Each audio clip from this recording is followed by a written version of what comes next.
host of the Gridiron.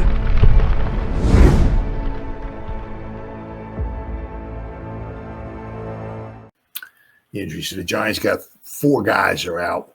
One of them was we'll go over one guy who had actually, they got 5 people that are out, but one of them had surgery. So, I mean, his season's over with. We're going to talk about him in just a second. But the Giants also made some roster moves, too, because they got a bunch of guys that obviously aren't going to be playing, so they maybe elevate some guys. Now, I saw something, and obviously this has been a rule or whatever for a while, but I was just becoming aware of it. Apparently, I think Bob Papa was talking about it. Like, if you got guys who like on your practice squad, okay, I think if they're undrafted, could be wrong, but I think he said if they're undrafted free agents or something like along those lines, and they're on your practice squad, if you sign them to your active roster for like the 1 week, the final, that doesn't have to be for any amount of games. I think he was talking. So the final game of the season, right? If you I don't think elevate them. I think sign them to the active roster. You control their contracts for the next 3 seasons. I think this is undrafted free agents. I think it is. So, I mean, it would behoove the Giants if they have anybody on the practice squad that they might want to think about maybe kind of controlling their contracts, or have if they want to sign them or keep them on and all, it might be to their advantage to bring some of these guys up. But they got, let's see, so the Giants guys are out. I mean, Armon Watts, they keep putting him on because he's out, but I mean he's on IR. So I mean, of course he's out. He's on IR. I mean, Dexter Lawrence is out. He's on IR. Andrew Thomas is out. He's on IR. I mean, so I don't know why they keep mentioning Armon Watts, who had his knee, and he got cart. I think he couldn't even get onto the cart by himself. I think he needed help. Right, so his knee was, I don't know exactly what happened, but it was just, as of right now, it's just a knee, right? And that's all they kind of give you. But he got placed on IR, so he's out. But Micah McFadden with his neck, Evan Neal, he's got a rib and a hip. So all, I mean, obviously, we're kind of hoping, he was coming off of the lower extremity injuries that we were kind of, he was having issues with, right? Now he's got a rib and a hip. So,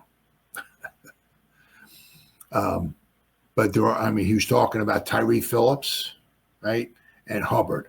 So they were talking about, I guess we'll have Illuminor, Hubbard, and Phillips will be our tackles going in. So, so Neal won't be playing. John Michael Schmitz, he has an ankle. Greg Stroman, he's got a shin, and Armon Watts, right. Now they got it. Let's see here. Limited, good old Malik Neighbors with a toe, but he's playing. If they cut his foot off, the guy will be playing. The man's a dog. The guy will be playing. Let's see. Then they got Ty Summers. He has a neck. He was limited as well too. Now, of course, they got guys who have injury designations, but will be playing. Burnsy, he had an illness, but he's been struggling through all different types of injuries all season long. It's like one thing after the other, but he'll be in there playing. Corey Durden, the defensive lineman, he had a shoulder. Bryce Ford Wheaton, he's got a shoulder. Jake Kubas, he's got a shin. Kayvon's got a toe, and D. Williams got a toe. But those guys were full participants in practice, so those guys should be good. Now that with the Eagles, right, they got Jalen Hurts with a concussion and a left finger. He's out. So apparently he's out. He even has still with a concussion. He's still out. Apparently I was reading this is his first concussion of his career. Must have been I didn't see it. Must have been a doozy, because he missed Was it last week? Obviously, he missed last week. He's missing this week. So hopefully, for the Eagles' sake, he'll be ready to go. In their playoff game, they're either playing the Packers or the Commanders. I think that's who that is. And now, let's not forget. The Packers are a cold weather team. Packers have a very good record. Let's not forget that very good football game. Seemed like it was a while ago. What was it? Friday, I think it was, in Brazil. Very entertaining game. Kind of could have gone either way. I think it was 34-29. I could be wrong, but could have gone either way. Eagles pulled it out. Congratulations to them. But that was a very exciting game. But the Packers, held their own with them, right? And the Commanders beat the Eagles, right? Just a couple weeks ago in Washington now, but let's say. So I mean, I'm sure they're going to want to hope and pray that Hurts comes back with his concussion. But then they're resting like, my goodness, all these guys. Let's see, injury. I mean, they got a bunch of guys that are coach's decision. Guys they're pretty much resting. Obviously, Saquon, A.J. Brown's got a knee, and they're resting him. Landon Dickerson, they're resting him. Lane Johnson, Darius Slay, DeVonta Smith, Zack Baun, Jalen Carter, Jordan Mailata, Nakobe Dean. They have Kenny Pickett is questionable, and Will Shipley is questionable. Now, Shipley, I guess, still has a concussion. They're running back, and Kenny Pickett has ribs. So they might even have their third-string quarterback playing in there. Let's see here. Now, Giants made some tweaks to their roster going into the game. So the Giants made their final 2024 roster moves for the regular season ahead of their finale against the Eagles on Sunday. As anticipated, the Giants elevated tackle Tyree Phillips and outside linebacker Boogie Basham from the practice squad. Phillips will serve as offensive tackle depth while starting right tackle Evan Neal having been declared out of the game. So we're supposed to have, Illuminor, going to have Hubbard, and then have Tyree Phillips will be the swing tackle. Now, I'm not sure. I haven't kept track. I don't know. But this could be the 10th starting. A couple weeks ago, the Giants started their 9th different offensive line. I mean, that's another recipe for disaster. The Patriots, I think, if I remember, I'm an idiot, so it could be another team. But if I remember correctly, it was the Patriots had 10 starting offensive line. And, that's why the Patriots had 3 wins, amongst other things. But that's in other words, the Giants had 3 wins. If the Eagles had their 10th starting offensive line, they would not be where they're at right now. I can guarantee you that. So, some teams are lucky, other teams are not. I don't know why the football gods up there declared, all war on the New York Giants this year, and let's just embarrass them. Let's kill them with injury. I don't know. Don't know why. But I mean, this might be the Giants' maybe possibly 10th starting offensive line combination. I mean, that's just absolutely ridiculous. Now, let's not forget, in the beginning of the season, we had a little continuity going right there, and then all of a sudden, then guys just started going left and right? We had Andrew Thomas, we had Runyon, right? John Michael Schmitz, GVR, and Illuminor. And then all of a sudden, I can't remember what week it was, but the wheels just started flying. Once one guy went down, boom, boom, boom, boom, boom, boom, boom. The wheels just blew off. The wheels just blew off the boat, or it blew off the car, right? There's one. Oh. God, I can't wait for this. This season, it's just, it seems like it's been, the start of the season. So it just seems like it's gone by so quick, but sometimes it just seems like it's, if you really think about the pain and suffering that we've gone through this season, it's like, it seems like it's been a long time ago that week 1 against the Vikings. Whew. All right, what else we got here? Hey, Coach Brian Dable told reporters on Friday that Hubbard would likely get the start at right tackle if Neal, who ended up on not practicing all week, wouldn't play, and he's not. So going to have Hubbard, okay, as the starting right tackle, and you'll have Illuminor to start left tackle. Basham gives the Giants depth in case starters Brian Burns or Kayvon Thibodeau need to be limited. Burns was on the injury report this week, listed with an illness. Now, he's been on the injury report, I think, every week. But he always winds up playing. Maybe next year, if we're lucky, he won't be on the injury report every week, right? But he is one of the 2 Giants who has not missed a snap this season through injury, right? Offensive lineman Greg Van Roten is the other who hasn't missed a snap all year long. Thibodeau, meanwhile, was also in a week's injury report with a toe issue. Regardless, he took all his practice reps and didn't receive a game designation. The team also announced it has signed running back Turbo Miller. Cool. Nice. From the practice squad. Let's see. Miller fills the roster vacancy that opened when defensive tackle Armon Watts landed on injury reserve on Friday. So the Giants made, obviously, they're always making a few roster spots, roster moves ever. Seems like we fall flat on our faces once handed to, it's like he's your best op, and that's another, and he's just another, and I get it. But it's like, once again, it's like, you look up, it's like, why? Why can't we, and you look at some of these other teams and they're just nice and healthy and nobody's, it's like, what I'm saying, but he's another guy every year. The guy gets seen almost every year, he gets injured. Let's say. Andrew Thomas. Let's see. Okay, here we go. Yeah, best guy on off the line. You got to start throwing Malik Neighbors in there, right? So, but this year he played 6 games, so he missed 11 games this year. Last year he missed 7 games, right? Now, I don't know if there's going to start being a recurrence with him. Obviously, we're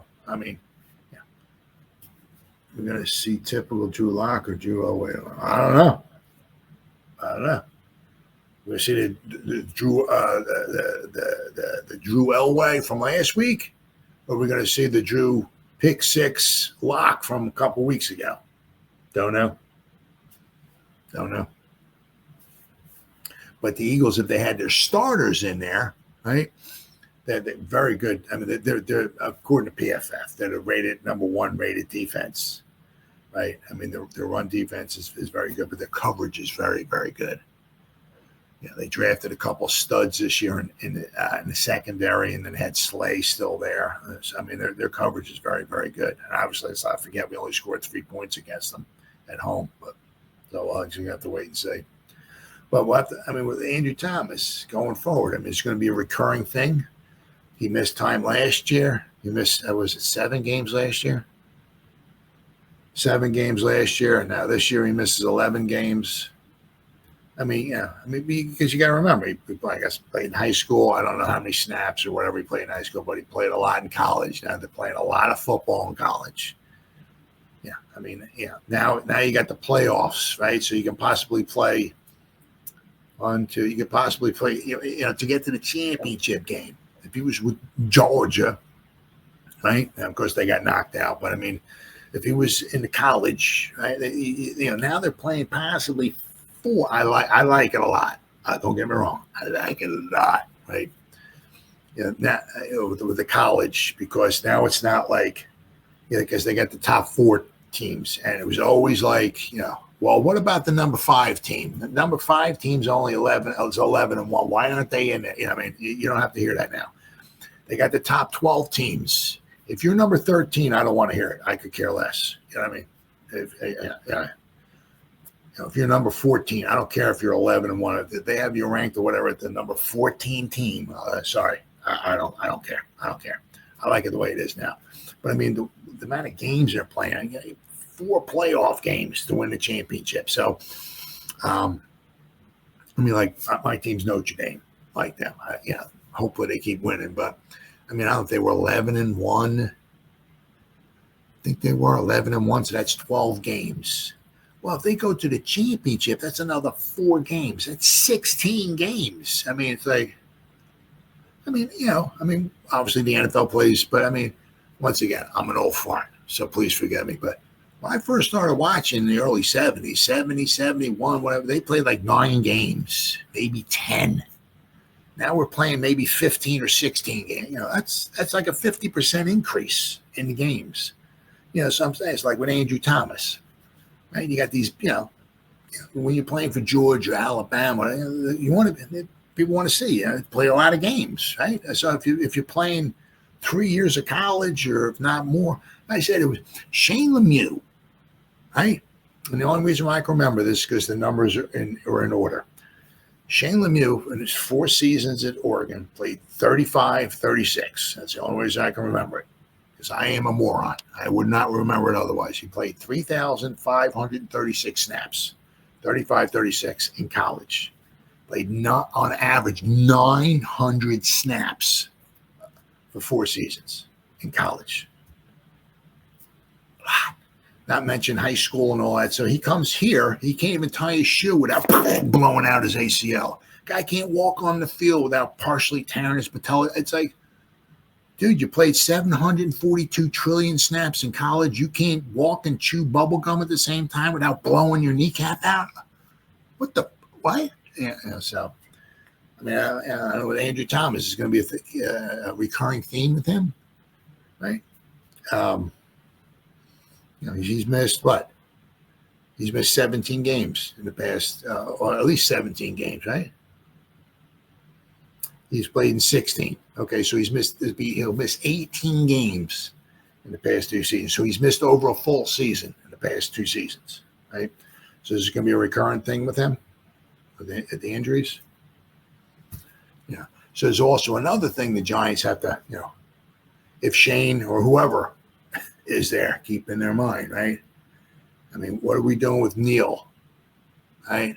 And all he does is get injured. We have Illuminor for 1 more season. He's up there in age. It's not somebody we can just keep signing over and over and over to keep the attack. You know what I mean? But you got to start thinking about Andrew Thomas. I mean, what is he? I mean, he's not old by any stretch of the imagination. He's 25 years old. He'll be 26 when January 22nd. So within a couple weeks, he'll be just 26 years old.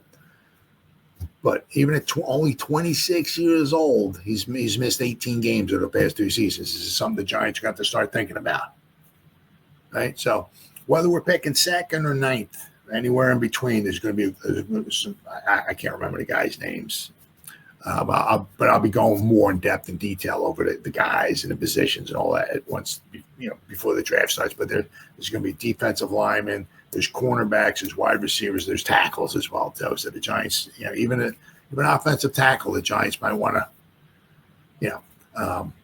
think about pulling a trigger on one of that. Whoever they're picking, whoever's the highest ranked guy, whether it's a tackle, a defensive lineman, a cornerback, or a wide receiver, we need all of them. We also need another good draft like we had last season, that's for sure. I mean, because I mentioned this just a few minutes ago. If we can get another, with Malik, Newman, Phillips, Theo Johnson, and Tyrone Tracy, those 5 guys, that was a good draft. We need to duplicate that again this season.